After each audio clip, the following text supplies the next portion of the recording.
Last Monday I did a vampire makeup. It was a very quick and easy vampire makeup. So for today's makeup I'm gonna crank it up a notch and create this vampire. So this one has been created with a foam latex appliance by Woochie. This one is called Vampiress, and I actually put quite a lot of makeup on my skin because I didn't really like what I was doing halfway through the makeup and changed everything.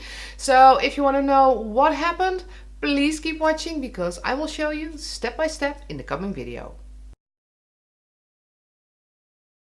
To create today's vampire, I have chosen to work with the foam latex appliances by Woochie again.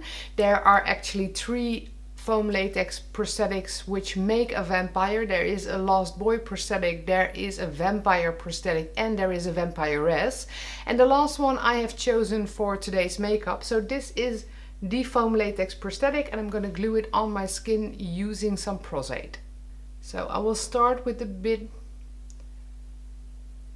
of my nose, as this is the center of the prosthetic. So you want a bit of Prosade on the skin but also on the prosthetic to get a nice bond between both the skin and the prosthetic. So you just need a thin layer. This is an excellent glue. It will stay in place very well. Getting foam latex prosthetics on your own skin is always more difficult than working on a model. So if you want to wear one yourself, maybe get some assistance from a friend, or well, do each other's makeup. So there is the basic layer of Prosade. It is not large enough for the entire prosthetic, but I will glue it on bit by bit because foam latex and Prosade really like to stay together, and moving it once the prosthetic is glued to the skin is impossible. So you only get kind of one go to get it right.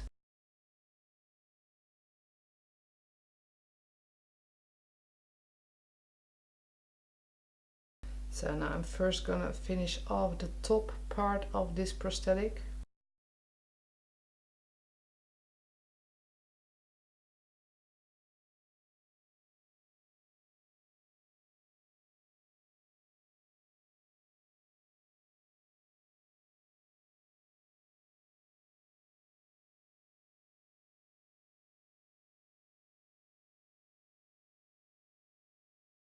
A bit of deep powder by Maron. This is the color set powder to go over the edge of the prosthetic.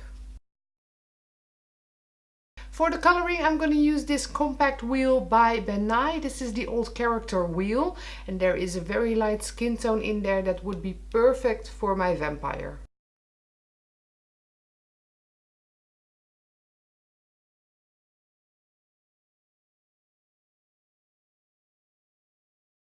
There is a brown color in this same wheel, and I will use it to start shadowing my vampire. Time to use some star blends. This is the black one.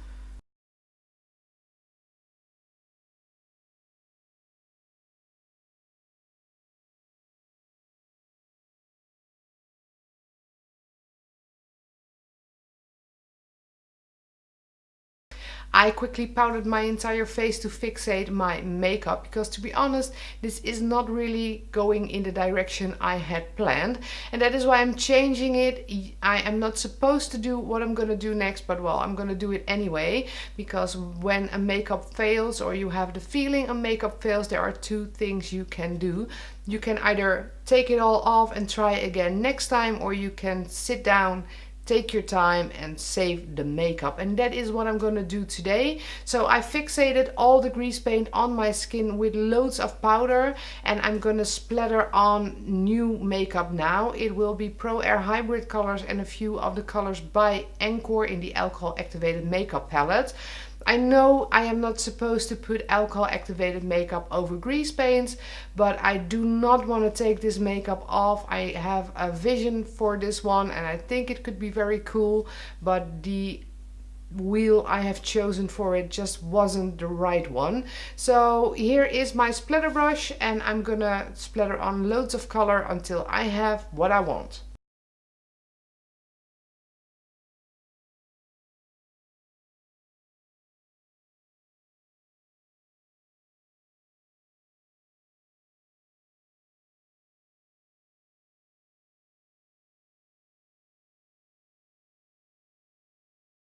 onto the Undead palette by Encore.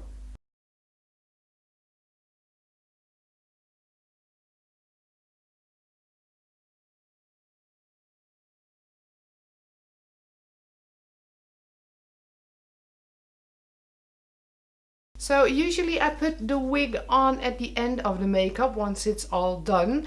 But for today, as my face is now kind of bluish, I wanted to see how it looks with the wig. And as I put it on, I can see that I am missing some shadows. So that is why I have the gray star blend to put some of those shadows back in there. I don't want to use black. I did that a few minutes ago and that didn't really turn out the way I had hoped. So I'm gonna put some gray shadows in today.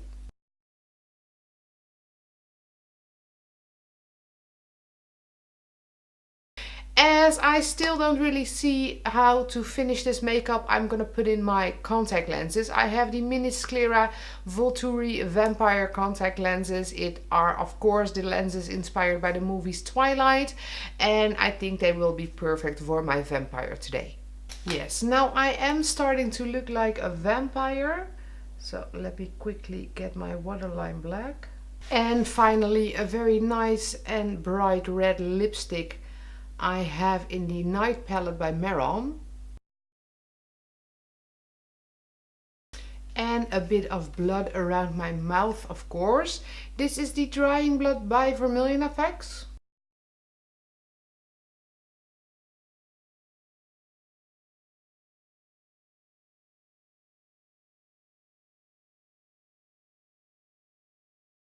And finally a bit of the Mouth Stain in Black by Makeup. This colors the entire inside of your mouth black, and I think it would be lovely for this vampire. And with the mouth stains in black, my vampire makeup for today is done. It took me kind of a detour to get here. I changed the products I was using halfway through the video, but at the end we got what we wanted, and that is a very pale looking vampire wearing a foam latex appliance. So if you enjoyed the video, don't forget to give it a thumbs up and subscribe to our YouTube channel in the link below. Stay tuned on all the videos we will upload to this channel. For now, I wish you a wonderful day, and of course I hope to see you back tomorrow.